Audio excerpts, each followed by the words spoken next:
Hello and welcome to Helen's Language Home. I'm Helen and I'm here today to talk to you about a question I get asked a lot by my students. And the question is, why do native speakers talk so fast? Why do native English speakers talk so fast? Students come to me and they say, I can't hear all the words as they speak so fast when I'm talking to native speakers. My students say, I try and listen to native speakers, but they don't pronounce all the words fully. My students say, I feel so frustrated listening to native speakers. Is this how you feel when listening to native speakers talking? Do you feel, I can't hear the individual words as they join them together? Why don't native speakers talk English like the people in the textbooks? I can understand the textbooks. When I see the words on paper, I recognise them. But they sound different when people are talking in real conversation. What is going on? Why do English learners feel like this? I have got very, very strong views about this. Many students are not taught how English really sounds when spoken naturally. Many students are not taught that lots of words have two forms of pronunciation. And what makes me even more angry is the phone rings in the middle of me making a video. But what makes me more angry is that there are two ways of pronouncing a lot of words, and the way students are taught to pronounce these words is not the same way that native speakers usually pronounce these words. You're not taught the right way. You're taught the strong, stressed form usually, and not taught the much, much, much more common weak form. So, the real problem is not that native English speakers talk too fast. The problem is students are not taught how English is really spoken.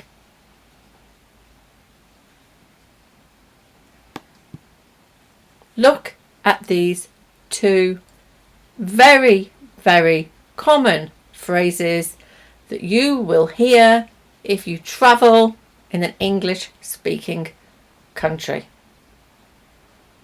Two phrases that you need to understand when you hear them. Otherwise, you might starve. So the first one. Listen to this. Would you like a drink or something to eat? Did you hear all the words then? Hopefully you did. Would you like a drink or something to eat? I'm saying all the words clearly, stressing them all. Spaces between the words. Would you like a drink or something to eat. The problem is that if you walk into a cafe, a restaurant, a bar, wanting something to eat or drink, that is not how it will sound. You will not be talking to a robot who says the words like that. Would you like a drink or something to eat? It's not natural. What it would sound like is, would you like a drink or something to eat? Would you like a drink or something to eat? Do you want to look at the menu? Do you want to look at the menu?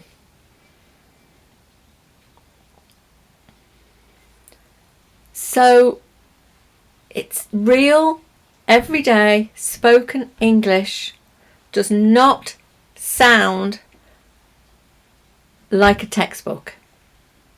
It doesn't sound the same as it does in artificial dialogues in textbooks. But there are very clear rules about how we really do speak that are not difficult to learn. Did you notice I said to learn, not to learn? It's not difficult to learn. Okay, let's look at what's happening. Would you like a drink or something to eat? Would you like a drink or something to eat? Let's look at what's happening when we speak like this in natural English. First, let's look at the words that I've written in blue. I used this light blue colour to show the words that have two forms of pronunciation. A strong form, which is the one you're usually taught, and a weak form, which unfortunately not everybody is taught what that sounds like. So, would you like a drink or something to eat? You, a, or to. Strong forms, you recognise those words. But in natural English, those words would sound like y, you, like a, or to, t. Can you hear the It's the schwa, the purple, upside down E is the schwa symbol. And basically, we're lazy. Native speakers are lazy. Brits are very lazy. The Americans do this too. It's not just Brits who are lazy with the schwa, but we say we change the vowel in the weak forms to the schwa sound. Would ya, yeah, like a, drinker, to eat. I'm using the t and the schwa, to eat. So there are about 35 to 40 words which have two ways of pronouncing them. So there's 35 to 40 words you need to relearn and learn the weak form. So that's one thing. Spoken English uses weak forms. It also uses connected speech. I use the green arrow in my resources to show where we connect the words together. We join them together. It makes it easier. We don't have to move our mouth as much. I told you, we're lazy. So would you becomes would you. This is relaxed pronunciation. There are about 50 phrases in which we do this. You can easily learn them. Would you? Like her, like her, like her. Would you like her? Would you like a drink or something? Something. Notice here I use red with a strike through line to show the letters that we don't pronounce.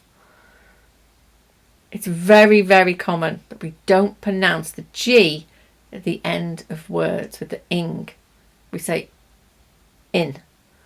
We miss the G. Something, something, not something. It's too hard to say the G. Something, something, something. A something, a something. To eat, to eat, to eat. Something to eat, something to eat. Notice. Tweet. To eat. Join together. Tweet, tweet, tweet. Sounds like I'm a bird. Tweet, tweet, tweet, tweet. Something to eat. Would you like a drink or something to eat? This is real English. What it really sounds like in cafes, bars, restaurants, streets, chatting in workplaces. This is how it really sounds. We use weak forms, we use connected speech, but there are rules. You can easily learn this quite quickly. Do you want to look at the menu? Do you want to look at the menu? No one will say to you, do you want to look at the menu? Do you want to look at the menu?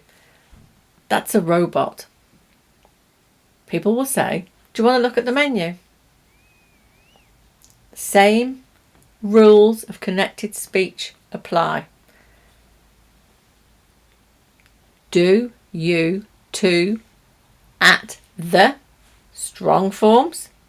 J, do you, j, to, at, the vowels all replaced by the schwa sound.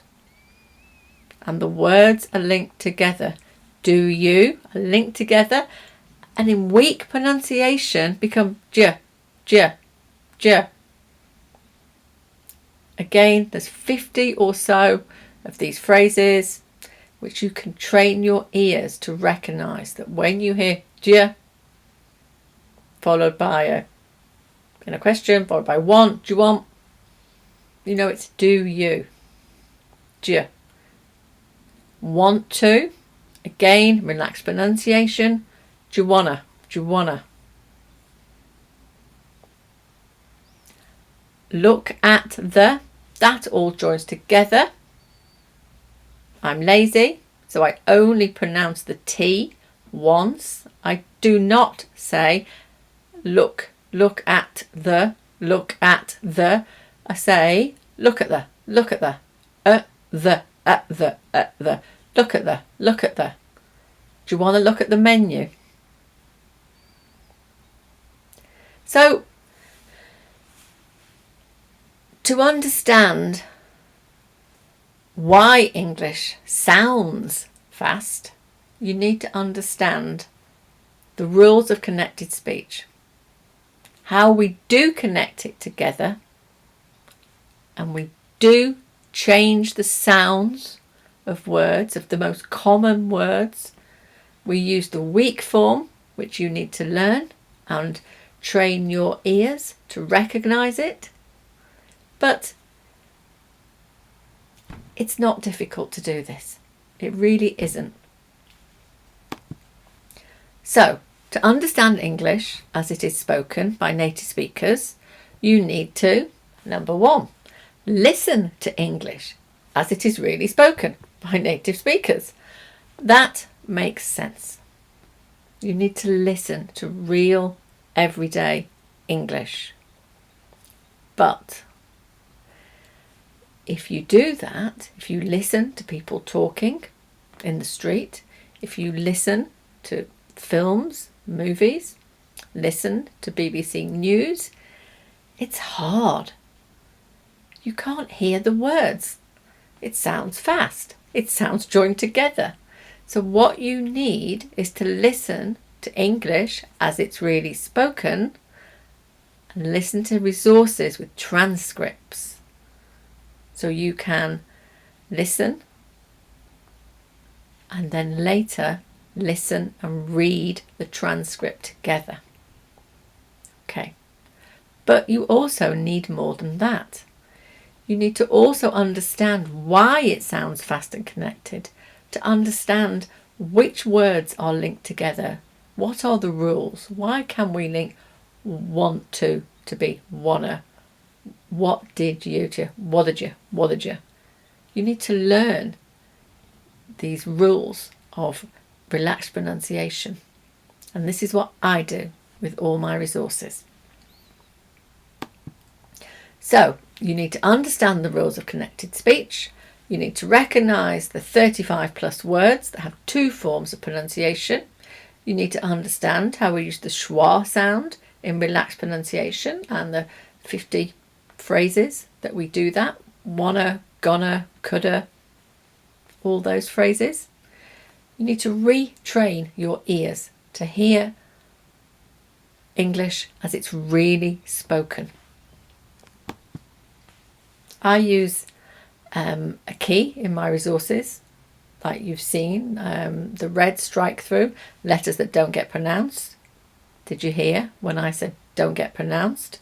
I didn't pronounce the T. It's got a cross through because it don't get pronounced. The green arrow is for sound linking, the connected speech.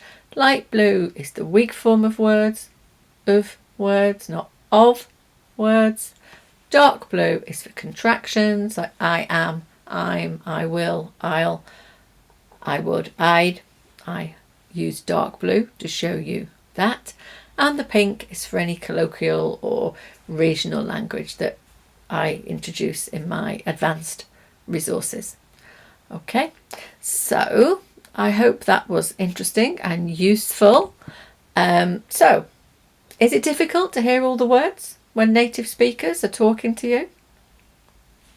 What you need is a transcript that is explained to you so that you can see which words we connect together. You can see which words have weak forms. And then you train your ears so that you recognise this when you go out there in the real world and meet real English speakers. Because unfortunately, real English speakers in the real world don't have transcripts in front of them. But over at Helen's Language Home, we do. So, do you want to know more about all of these things? Sentence stress, weak forms, connected speech, schwa sound and colloquial language. If yes, head over to helenslanguagehome.com. Facebook. You'll find me on Facebook or find me on my website. And I have a free group you can join on Facebook. See you over there. Bye.